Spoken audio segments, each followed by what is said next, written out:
인하대학교 주승환 교수 반도체 패키징 교육, 반도체 패키징 TSV에 대해 알아보겠습니다. TSV랑 Through Silicon Via라는 뜻으로 칩을 적층하기 위한 기술입니다. 칩 적층의 경우 칩과 칩과 서브스트레이트의 연결은 기존의 와이어나 범프를 이용해 정기적으로 통합하는 기술인데 여기서 탈피해 새롭게 만든 기술로 보시면 되겠습니다. 칩에 홀을 천공하여 전도성 제로인 금속 등으로 채우는 방식을 채택했습니다. 제작된 칩을 수직으로 연결을 하는 적층 기술입니다.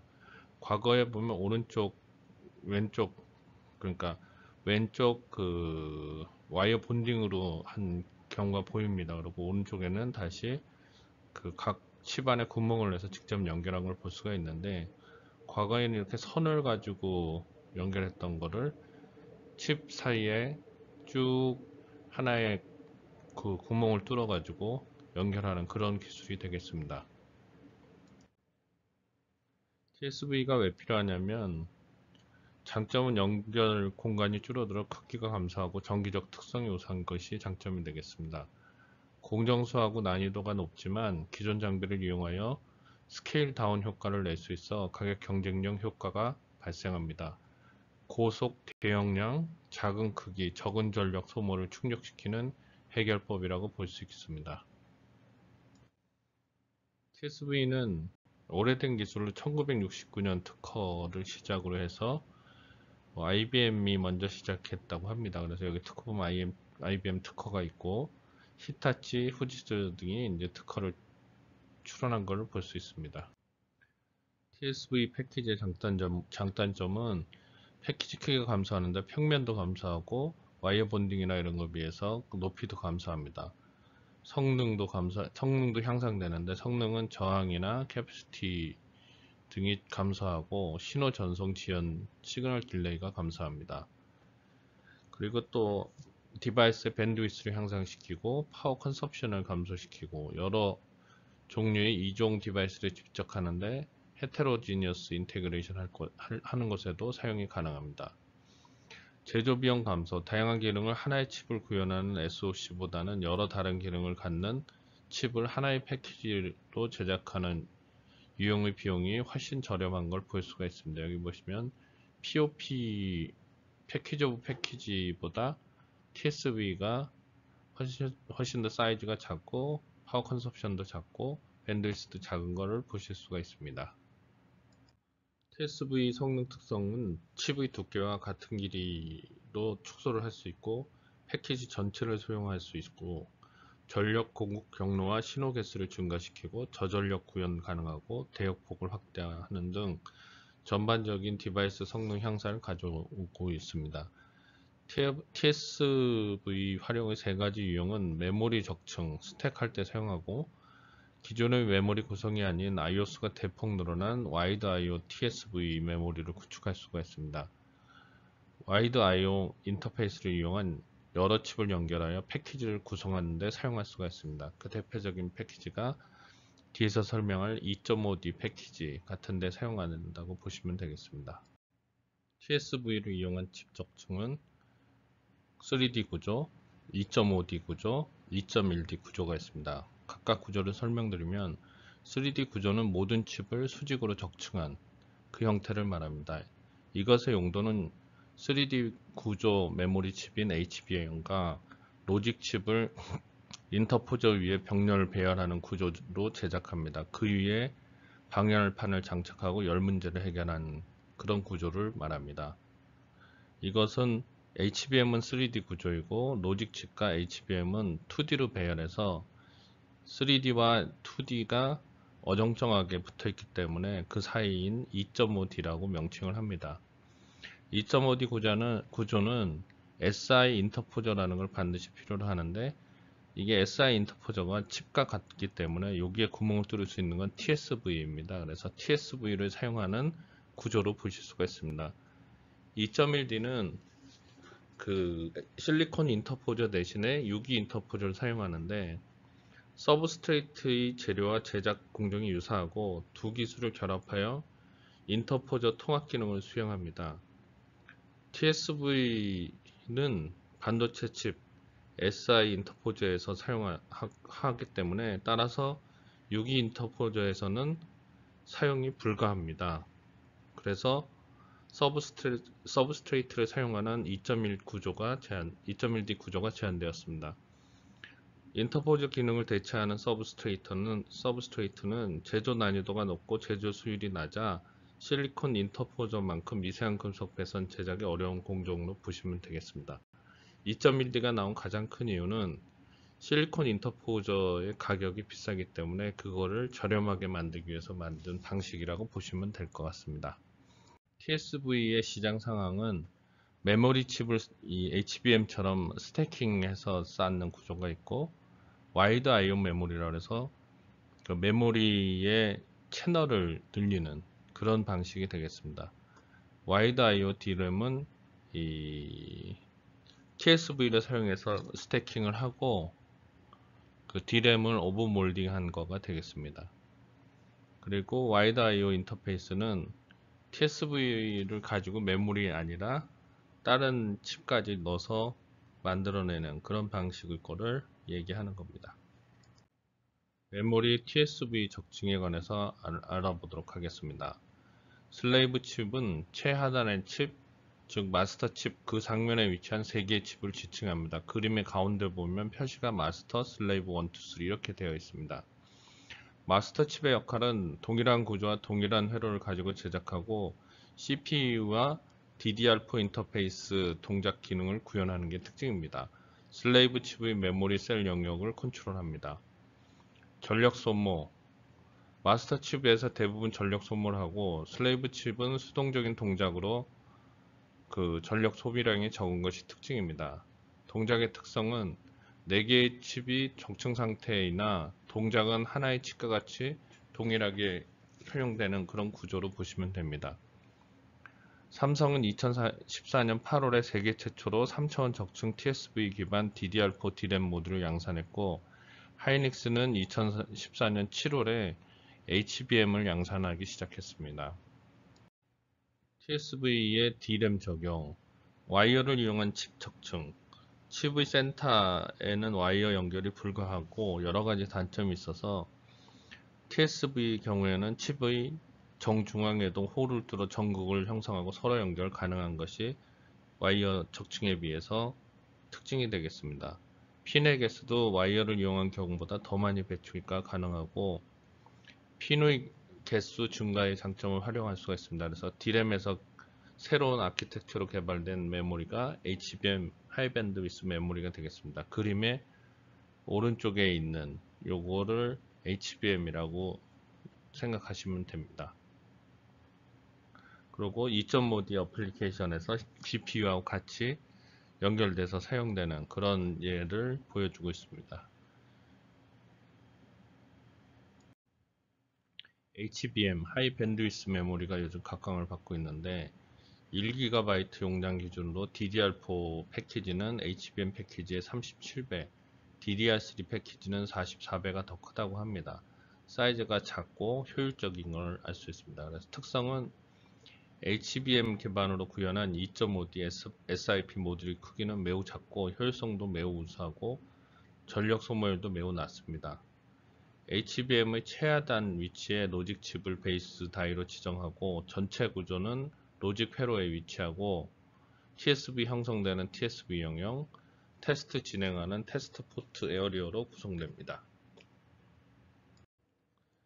GDDR과 HBM에 관해서 설명드리겠습니다. GDDR은 왼편 맨 위 상단 왼쪽의 그림에처럼 칩 위에 메모리가 이렇게 3개가 쭉 펼쳐진 상태의 그림이 될 수가 있고, HBM을 사용할 경우에는 그 메모리를 하나로 층을 쌓아가지고 3개를 하나를 층 쌓듯이 층을 쌓아서 만들 수 있는, 그래서 속도가 빠른 그런 개념이라고 보시면 되겠습니다. 그래서 메모리가 DDR, GDDR, NAND 이렇게 되어 있는데 이거는 일반적인 판매용으로 쓰이는 메모리 적층 구조이고, HBM은 2.5D GPU에 CPU하고 커스터마이즈 되는 커스터마이즈 제품이라고 보시면 되겠습니다.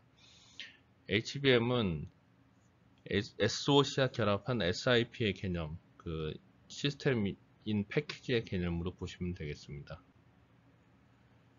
그 그래픽 네트워크 HPC, 하이 퍼포먼스 컴퓨팅 등에 적용되고 데이터 IO 수는 1024개, TSV 수는 한 3000개 정도까지 달려 있는 거고 GDDR6하고 HBM 보면은 GDDR6가 64GB/s면 HBM 그 속도가 819.2GB까지 나오는 그 용량도 싸기 때문에 그 16기가까지 나오고 HBM3는 그 192기가까지 나오는 그런 특징이 되겠습니다.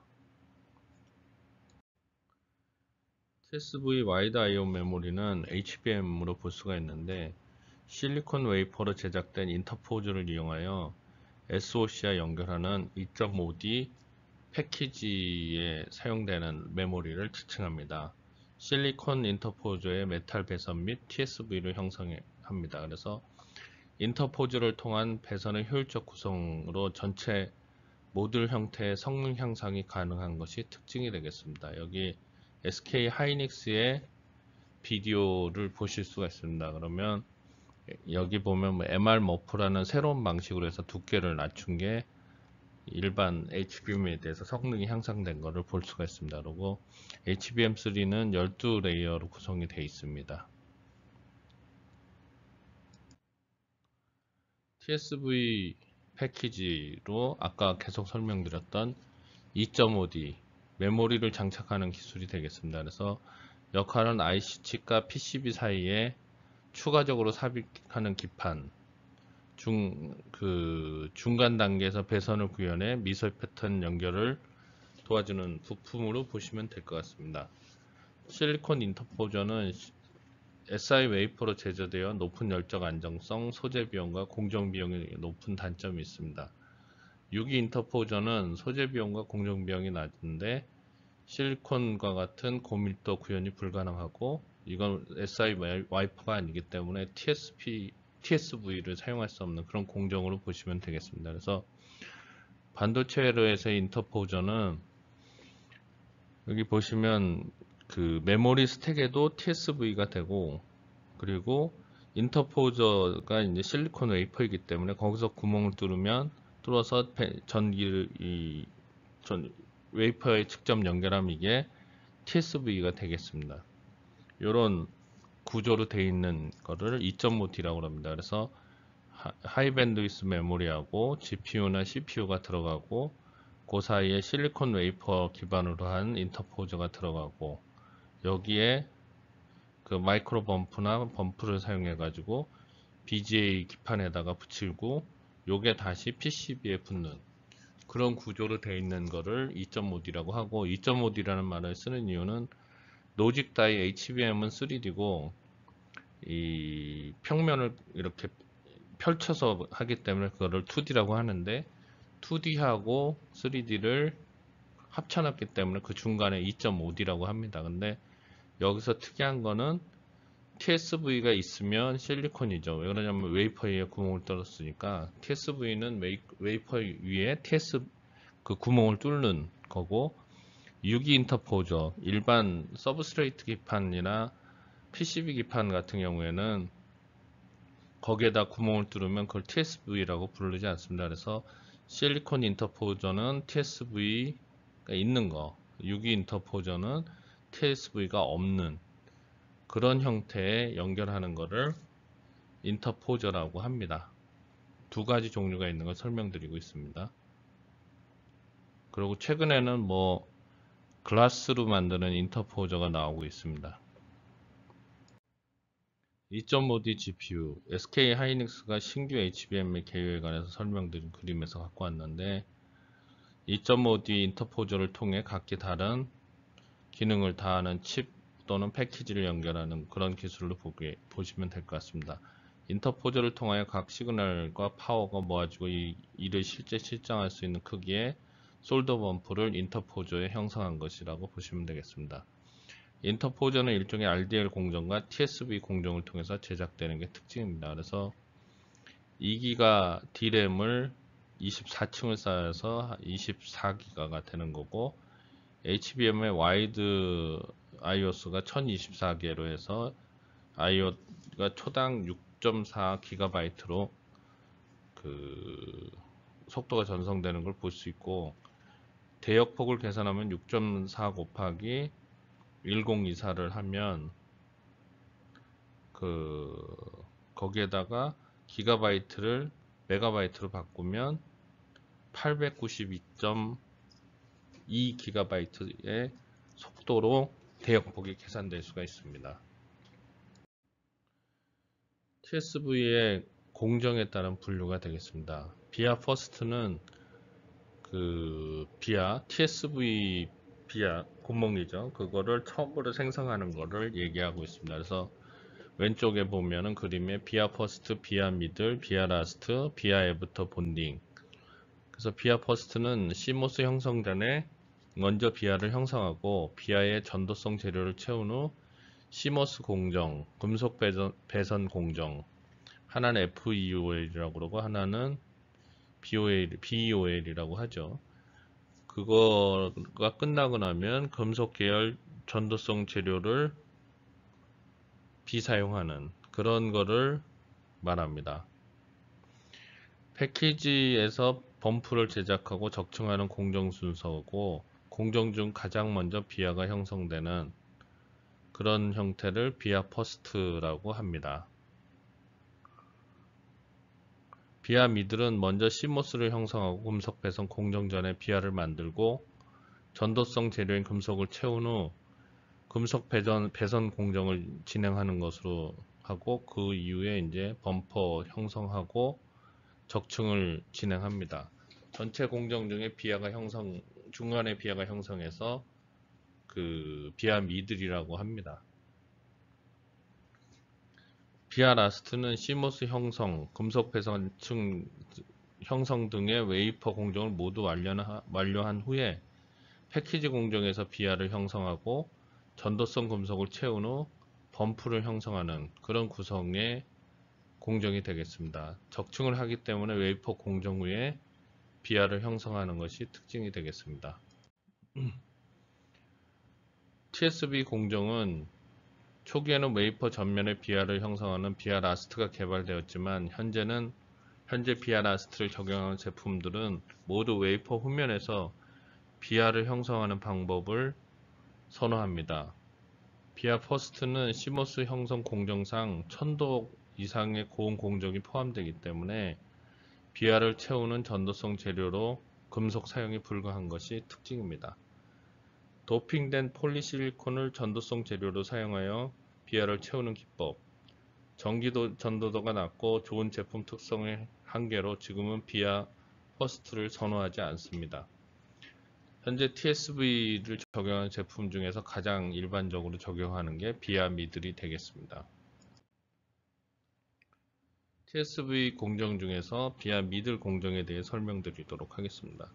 시모스 등의 트랜지스터를 웨이퍼 형성하는 공정입니다. 이게 FEOL이라고 하는데 프론트 엔드 오브 라인이라고 합니다.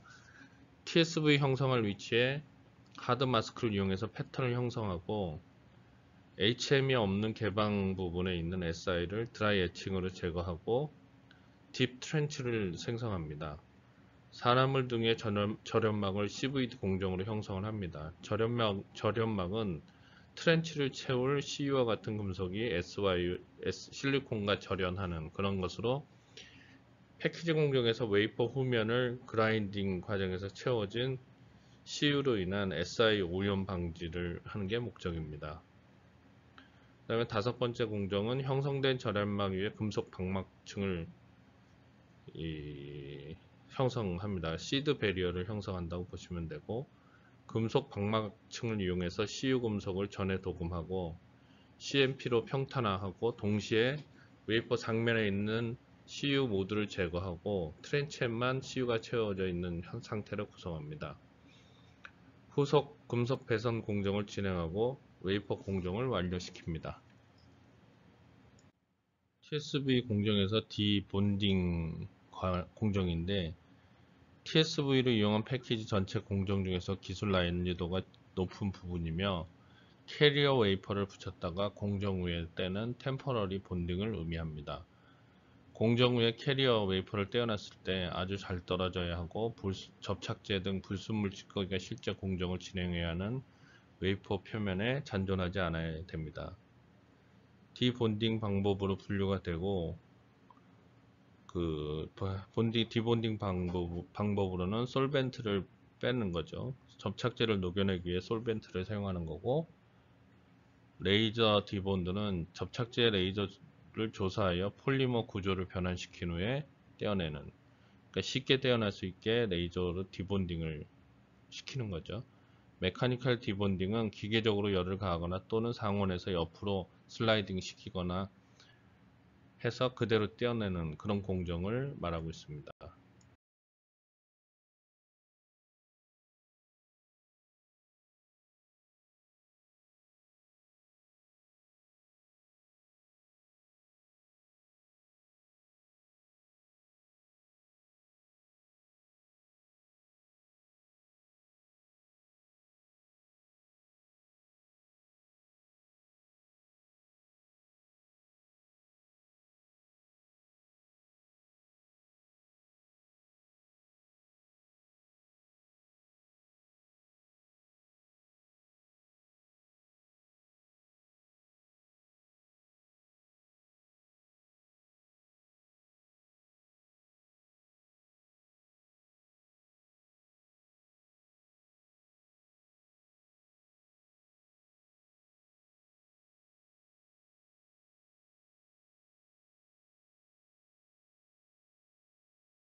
(2.5D) 패키징을 할 때 반도체 업체별 역할을 보면은 어디서 하는지를 한번 생각해 보면 좋을 것 같습니다. 그래서 파이널 어셈블리는 오사트나 파운더리나 또는 전체 반도체 회사인 IDM 같은 데서 이제 할 수가 있는 게 특징이고, CPU는 파운더리에서 사오겠죠. 또는 IDM에서.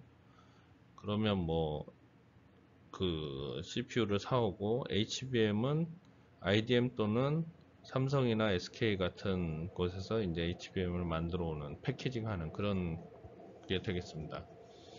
2.5D 인터포저는 당연히 반도체 공정이기 때문에 파운더리 아니면 파운더리를 아예 가지고 있는 IDM에서나 가능하다고 보시면 되겠습니다. IC 서브스트레이트는 PCB 위에 붙는 기판인데, 요거는 서브스트레이트 서플라이어가 갖고 온다고 보시면 되겠습니다.